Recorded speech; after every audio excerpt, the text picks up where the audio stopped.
guys, what's up?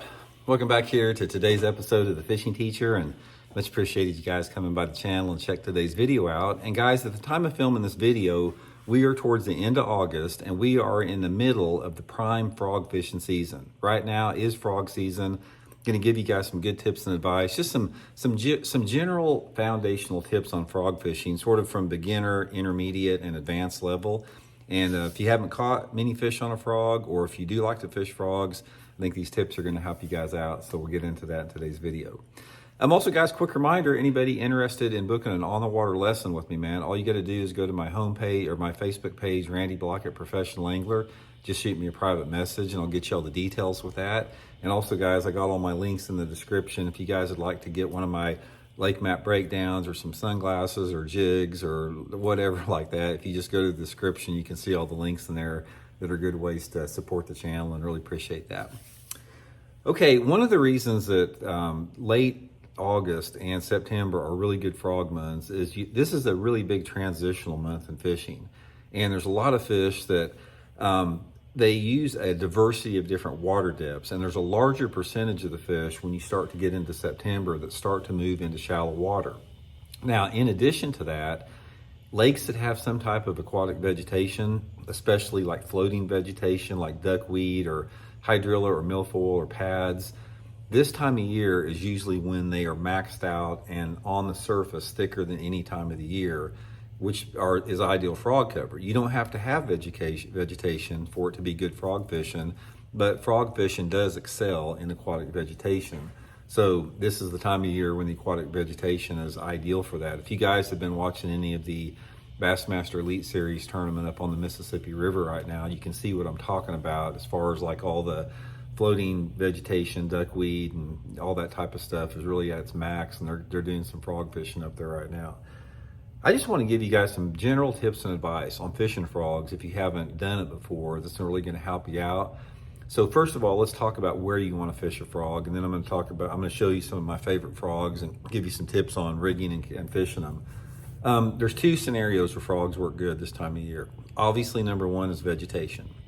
Lily pads, duckweed, floating grass, hydrilla, milfoil, any place where another lure won't work because the vegetation's too thick, because that's one of the things about a frog is it's weedless.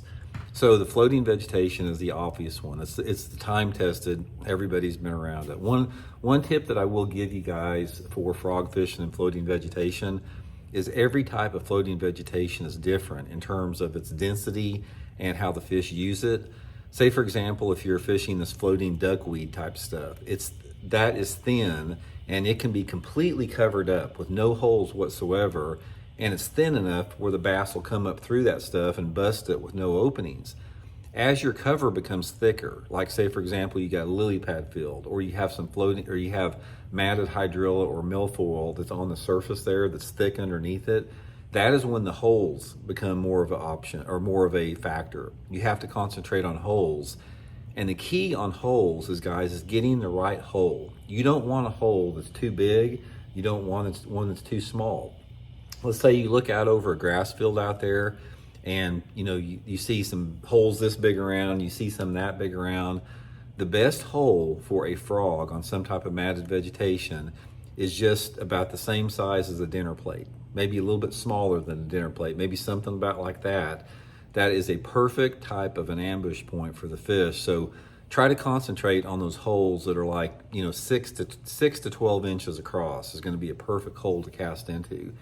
And also, once you do get in a hole, say for example it's thick and you're working it up and then your frog's in a little hole this big, let that frog sit there a little bit and just twitch it with your rod tip.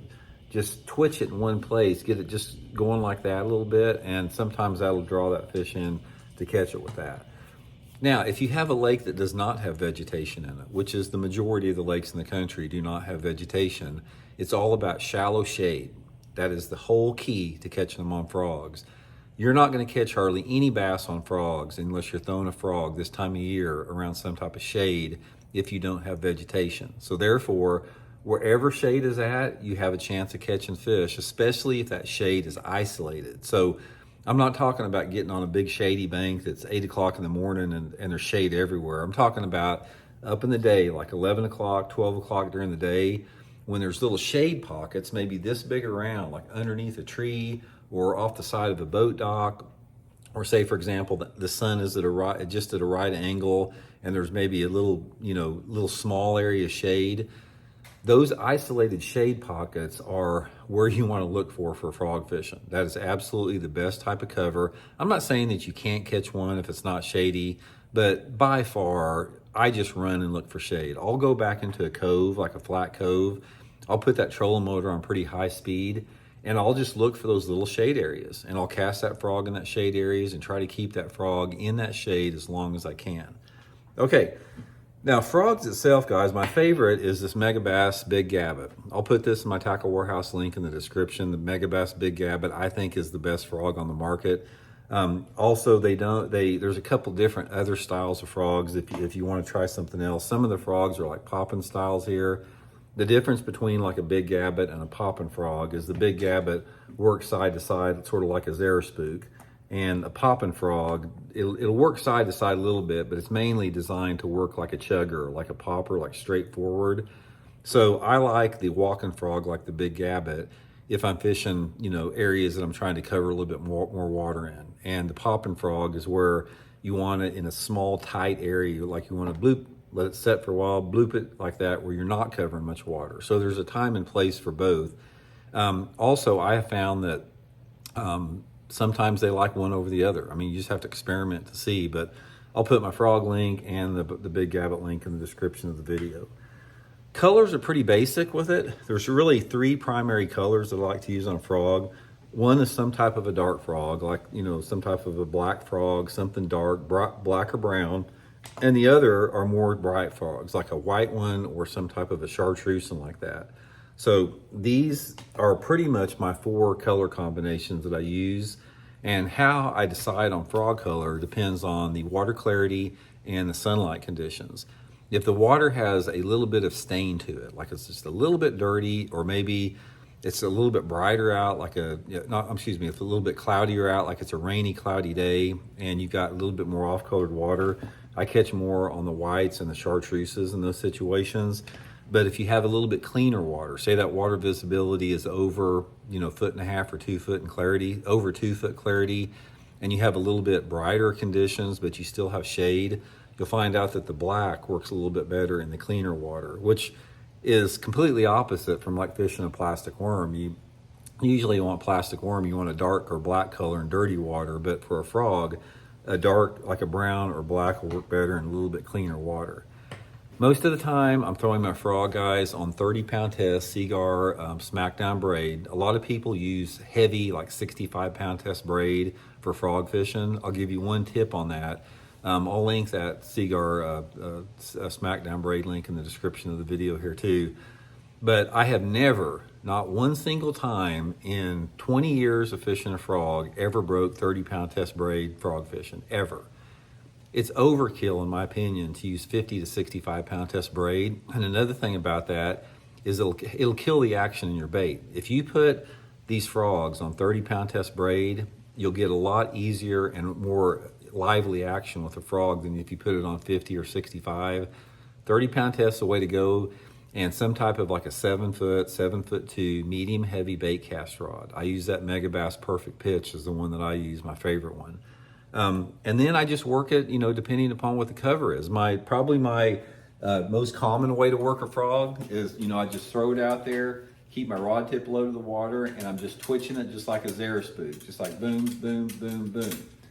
And the difference with a frog, sometimes it's hard to get the frog moving side to side. A lot of times on a frog, even on a good walking frog, they don't wobble much like that. In order to get them to go side to side hard like that, point your rod tip down at the water. And when you twitch like that, twitch it down to the water. Don't twitch it to the side. Go boom, boom, boom, boom, like that. And that short downward twitch like that will get that bait kicking side to side.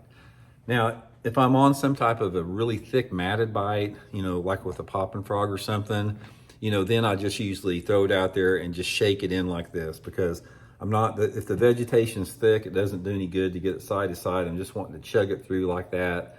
over the thick matted vegetation.